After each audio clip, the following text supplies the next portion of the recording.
ان آیتوں میں اللہ جل جلالہ نے اگر احسان فرمایا ہے تو اس کی وجہ سبب علت یہ بیان کی ہے کہ وَكَانَ أَبُوهُمَا صَالِحًا، یعنی خضر علیہ السلام اور موسیٰ علیہ السلام کا وہ قصہ جو بارہا میں عرض کر چکا ہوں، اور اس قریہ، اس بستی، اس گاؤں والوں نے خضر علیہ السلام اور موسیٰ علیہ السلام کی ضیافت سے انکار کیا ہے، لیکن خضر علیہ السلام اس بستی، اس قریہ، اس گاؤں میں دیوار کو سیدھا فرما رہے ہیں۔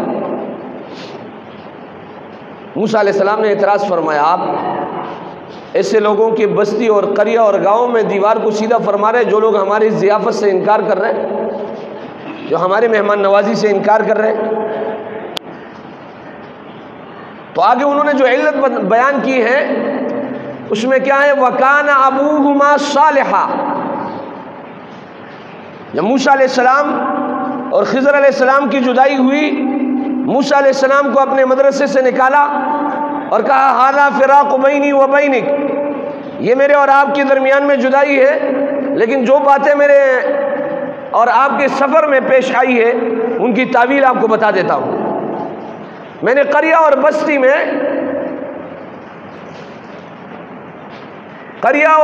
میں میں نے کیوں جو ہے دیوار کو سیدھا فرمایا ہے، اس کی وجہ سبب علت یہی ہے کہ کانا ابوہما صالحا، کہ یہ قریہ، یہ بستی والے جیسے بھی ہو لیکن ان کے والدین ٹھیک تھے، ان کے والدین وہ صالح تھے، نیک تھے۔ اور نبی اکرم صلی اللہ علیہ وآلہ وسلم کہ پیدائش کو تو بیان کیا جاتا ہے، لیکن نبی پاک صلی اللہ علیہ وآلہ وسلم کے، نبی اکرم صلی اللہ علیہ وآلہ وسلم کے آباء و اجداد کے ان کارناموں کو نہیں بیان کیا جاتا ہے۔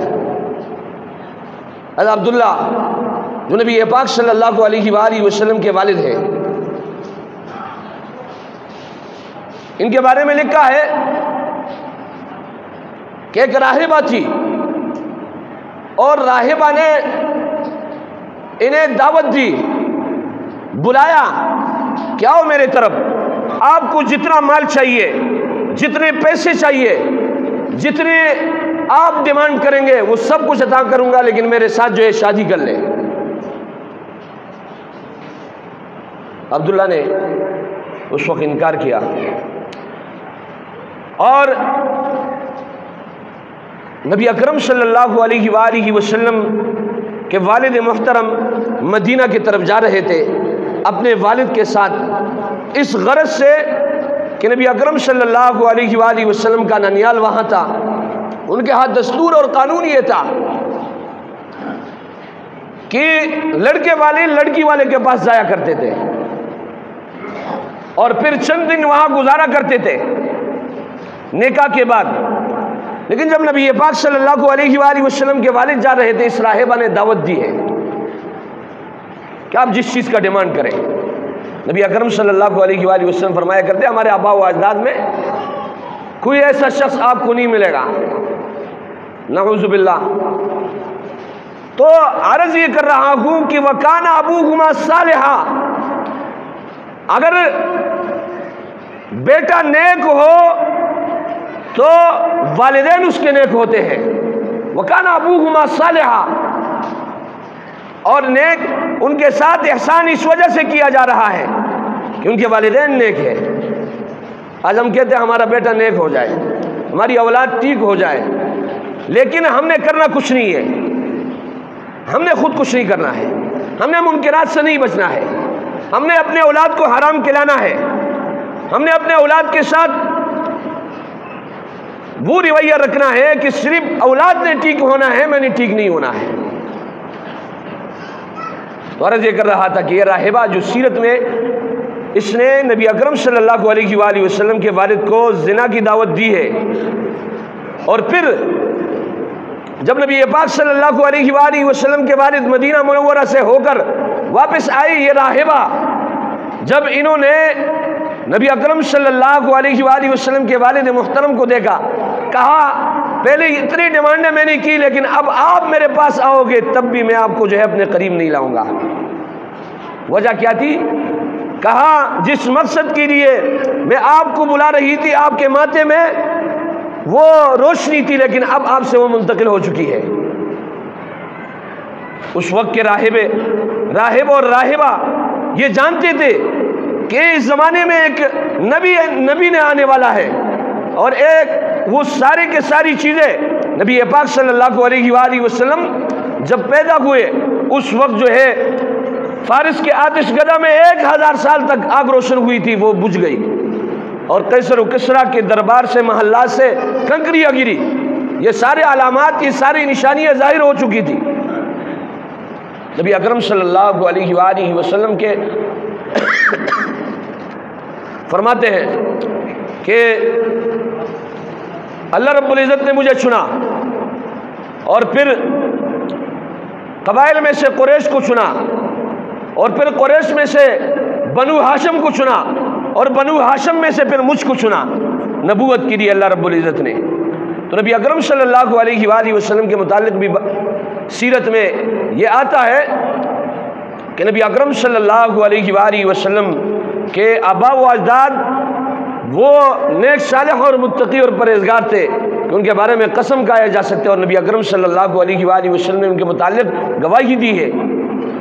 تو عرض یہ کر رہا ہوں کہ ایسا نہیں ہے کہ آبا و اجداد والدین کے اعمال کا اولاد کے اوپر کوئی جو ہے اثر نہیں ہوتا، یہ بات نہیں ہے، بلکہ میں نے قرآن مجید سے آپ کے سامنے دلیل پیش کر دی کہ اس دیوار کو اس لیے سیدھا کیا گیا خضر علیہ السلام نے کہ انہوں نے علت وجہ سبب بیان کی، وَكَانَ أَبُوهُمَا صَالِحًا۔ اس لیے ٹھیک کر رہا ہوں، اگرچہ یہ ہماری ضیافت سے انکار کر رہے ہیں، ہمارے مہمان نوازی سے انکار کر رہے ہیں، یہ احکامات کو بجا نہیں لا رہے ہیں، لیکن اس دیوار کو اس لیے سیدھا کر رہا ہوں کہ اس دیوار کے نیچے چند بچوں کا خزانہ پڑا ہوا ہے، اور جن والدین نے رکھا ہے وَكَانَ أَبُوهُمَا صَالِحًا، وہ نیک تھے۔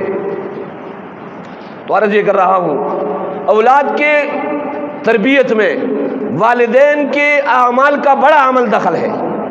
جب تک والدین کے اعمال ٹھیک نہ ہو اس وقت تک اولاد کا ٹھیک ہونا یہ ناممکن ہے۔ میں آپ کو بتا دوں، کتابوں میں لکھا ہے کہ پہلے بچے پیدا ہوا کرتے تھے اور پیدا ہوتی ہی 16 پارے یاد ہے۔ کتنے؟ 16 پارے یاد ہے۔ ایک بچہ پیدا ہوا 16 پارے اس کو یاد تھے۔ وجہ سبب علت یہ تھی کہ والدہ ہمیشہ کے لیے قرآن مجید پڑھا کرتی تھی۔ لیکن آج کا ایک واقعہ آپ کے سامنے رکھ دیتا ہوں۔ ایک بچہ پیدا ہوا اور پیدا ہونے کے ساتھ رو رہا ہے، ڈاکٹروں نے چیک کیا، جناب والا پیٹ میں درد ہے، کان میں درد ہے، رونا بچے کا رک نہیں رہا ہے۔ آدھے دن تک مولوی صاحب کو لایا گیا، دم کرو خدا کے لیے اس کا رونا جو ہے بند ہو جائے۔ والدہ سے پوچھا گیا جب یہ آپ امید سے ہوئی تو کیا عمل کیا کرتی تھی؟ تو والدہ نے بتایا سارے دن گانے سنا کرتی تھی، ہینڈ فری میرے کانوں میں لگا ہوا تھا۔ تو ڈاکٹروں نے فوراً جو ہے موبائل میں گانے لگائے، بچے کے کان میں گانوں کی آواز گئی، بچے کا رونا بند۔ کون کہتے والدین کے اعمال کا اثر نہیں ہوتا ہے؟ ہوتا کہ نہیں ہوتا ہے؟ ایک بچہ پیدا ہوتا ہے 16 پارے یاد ہے۔ وجہ سبب علت کیا ہے؟ والدہ ہمیشہ کے لیے قرآن مجید پڑھ رہی ہے۔ ایک بچہ پیدا ہوتا ہے رو رہا ہے، اس کا رونا بند نہیں ہوتا ہے، ہینڈ فری لگائی جائے اور جیسے کانوں میں نعوذ باللہ گانے کی آواز پہنچتی بچہ جو ہے خاموش ہو جاتا ہے۔ تو بتائیے والدین کے اعمال کا اثر ہے کہ نہیں ہے؟ تو عرض یہ کر رہا ہوں کہ جب تک والدین اپنے آپ کو ٹھیک نہیں کریں گے، اولاد جو ہے جنید بغدادی نہیں پیدا ہوں گے، اولاد وہی پیدا ہوں گے جیسے پیدا ہو جائے ان کا رونا رونا ہوگا۔ اور جب آپ ان کے کانوں میں گانے پہنچا دیں گے تو اس کا رونا جو ہے ختم ہو جائے گا، نعوذ باللہ، اللہ معاف کرے۔ تو عرض یہ کر رہا ہوں سب سے پہلے والدین کو اپنے اعمال ٹھیک کرنے ہوں گے۔ اعمال والدین کے اعمال کا اثر اولاد کے اوپر ہوتا ہے، اور اگر والدین ٹھیک نہ ہو تو اس کا اثر اولاد پر آتا ہے۔ وَكَانَ أَبُوهُمَا صَالِحًا قرآن مجید کی دلیل ہے۔ اور اسی طریقے سے حضرت مریم علیہ السلام کے پیدائش میں اگر آپ دیکھیں تو ان کے والدین کے متعلق بھی یہ کہا گیا ہے کہ ان کے والد ایک پرہیزگار، ایک پارسا تھے، اور پھر اللہ رب العزت نے جو عیسیٰ علیہ السلام جیسا پیغمبر بیٹا عطا کیا، مریم علیہ السلام ایک پارسا، ایک پرہیزگار اور ایک عبادت گزار خاتون تھی، اور پورا جو ہے سورہ مریم اس کو اگر آپ دیکھیں تو وہ اللہ کی عبادت کرنے والی تھی، اور اللہ رب العزت نے عیسیٰ علیہ السلام کی شکل میں جو تحفہ عطا کیا ہے ان کی عبادت کی وجہ سے، ان کے پارسائی کی وجہ سے، ان کے عبادت گزاری کی وجہ سے، ان کے جو ہے اللہ کی فرمان برداری کی وجہ سے۔ ورنہ تو لوگوں نے تو الزام لگایا، کہا مجھ سے نہ پوچھو، یہ بیٹا جو میرے گود میں ان سے پوچھو، بولنے لگے قال انی عبد اللہ، عیسیٰ علیہ السلام ماں کے گود میں 3 دن کا بول پڑا، میں اللہ کا بندہ ہوں۔ آتانی الکتاب وجعلنی نبیا، اللہ رب العزت نے مجھے کتاب عطا کی اور میں نبی بنوں گا۔ قال انی عبد اللہ، اللہ رب العزت نے جو پیغمبر عطا کیا ہے بغیر باپ کا، یہ مریم علیہ السلام کے پرہیزگاری اور پارسائی اور تقوی کی وجہ سے عطا کیا ہے۔ لیکن اگر ایسا ہو کہ ہم کہیں ہم حرام کھائے، ہم اپنے اولاد کو حرام کھلائے، ہم جو ہے دین کی طرف نہ جائے اور امید یہ کرے کہ جناب میرا بیٹا جنید بغدادی کی طرف بن جائے، کبھی بھی نہیں ہوگا۔ ای خیال است و محال است و جنون، یہ ہو نہیں سکتا۔ تو سب سے پہلے ہمیں جو ہے اپنے اعمال کو ٹھیک کرنا ہوگا، اور پھر اولاد کی تربیت کس طریقے سے کی جائے قرآن مجید نے وہ بھی بیان کیا ہے۔ لقمان، سورہ لقمان میں تربیت کے متعلق اللہ رب العزت نے ایک ترتیب اور طریقہ کار سنایا۔ یا بنی لا تشرک باللہ ان الشرک لظلم عظیم، سب سے پہلے اپنے اولاد کو نصیحت کی جائے کہ اللہ کے ساتھ کسی کو شریک مت ٹھہراؤ۔ یا بنی لا تشرک باللہ، اولاد کی تربیت کے بارے میں قرآن مجید آپ کو طریقہ کار سنا رہے، لا تشرک باللہ ان الشرک لظلم عظیم۔ بعض والدین نے اس پر کام کیا، اور جب بیٹا اسکول سے آتا، پڑھائی سے آتا، تو اسے کہتے 2 رکعت نفل پڑھے اور اللہ سے مانگے، اللہ رب العزت آپ کو جو ہے اپنے خزانے سے عطا فرمائیں گے۔ تربیت تو ہو نا، اپنی اولاد کی تربیت ہو۔ والدہ تربیت کر رہی ہے اپنے بیٹی کی، بیٹا اسکول سے واپس آتا ہے، مصلی بچھا دیا جاتا ہے اور 2 رکعت پڑھتا ہے، اس کے بعد جو ہے مصلی کے نیچے سے والدہ نے رکھا ہوا ہوتا ہے، مصلی کے نیچے سے ان کے لیے سالن اور روٹی جو ہے وہ والدہ کہتی ہے اللہ نے عطا کر دیا۔ ایک دن ایسا ہوا، والدہ اپنے رشتہ داروں میں خوشی تھی، وہاں گئی اور دیر ہو گئی۔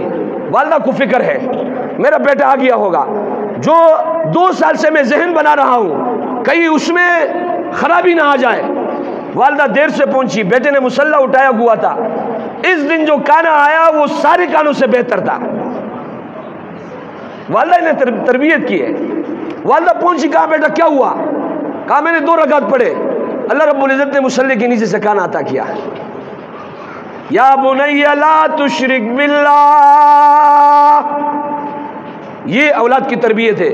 ان الشرک لظلم عظیم، سب سے پہلے اپنے اولاد کو حقیقی معبود سے جوڑنا ہے، اللہ سے جوڑنا ہے کہ آپ نے مانگنا کس سے ہے؟ آپ نے مانگنا اللہ سے ہے، سب کچھ دینے والی ذات اللہ کی ہے۔ اولاد کی یہ تربیت کرنی ہے۔ یا بنی لا تشرک باللہ ان الشرک لظلم عظیم، میں خود بچہ تھا، اپنا قصہ سنا دیتا ہوں، بات ختم کر دیتا ہوں، ٹائم ہو چکا ہے۔ بچپن کی یاد ایسی ہوتی ہے جیسے پتھر کی لکائی، پتھر پر لکھو وہ مٹتا نہیں ہے، اور بڑھاپے کی یاد جو ہے وہ پانی پر لکائی کی مانند ہے۔ تو اس وقت کے زمانے میں والد نے گاڑی خریدی، اور یہ ہمارے علاقے میں ایک بابا ہے دیوانہ بابا، وہاں پر جو ہے پورے گھر والے کو لے گئے۔ تو میرے بھائی نے جو ہے وہاں پر پکوڑے خریدے، وہ ٹھنڈے دے، بھائی نے کہا میں ٹھنڈے پکوڑے نہیں کھاتا ہوں، والدہ نے منع کیا، ارے بابا کے پکوڑے اور تم کھاؤ گے نہیں؟ اب بھائی جو ہے منع کر رہے، والدہ جو ہے اصرار کر رہی ہے بابا۔ تو یہ جو ہے مطلب میں آپ کو بیان کر رہا ہوں، یہ ہمارے معاشرے میں یہ چیزیں موجود ہیں۔ ہمیں چاہیے کہ سب سے پہلے اولاد کو خالق کائنات سے ملائے، اور انہیں سکھائے یا بنی لا تشرک باللہ، عطا کرنے والی ذات ایک اللہ کی ہے، اور اللہ سے ہوتا ہے، اللہ سے کچھ نہیں ہوتا ہے۔ آگے یہ سورہ لقمان کی آیات ہے، چونکہ وہ ختم ہو چکا ہے، اس کے بعد جو آیات آپ حضرات کے سامنے ہے، یا بنی اقم الصلاۃ وامر بالمعروف وانہی عن المنکر واصبر علی ما اصابک ان ذلک لمن عزم الامور، یہ اولاد کی تربیت کے متعلق بیان کی ہے کہ کس طریقے سے آپ نے اولاد کی تربیت کرنی ہے۔ اللہ رب العزت سے دعا کرے جو کچھ کہا گیا سنا گیا اس کو سمجھنے، اس پر عمل کرنے کی توفیق عطا فرمائے۔ وآخر دعوانا ان الحمد للہ رب العالمین۔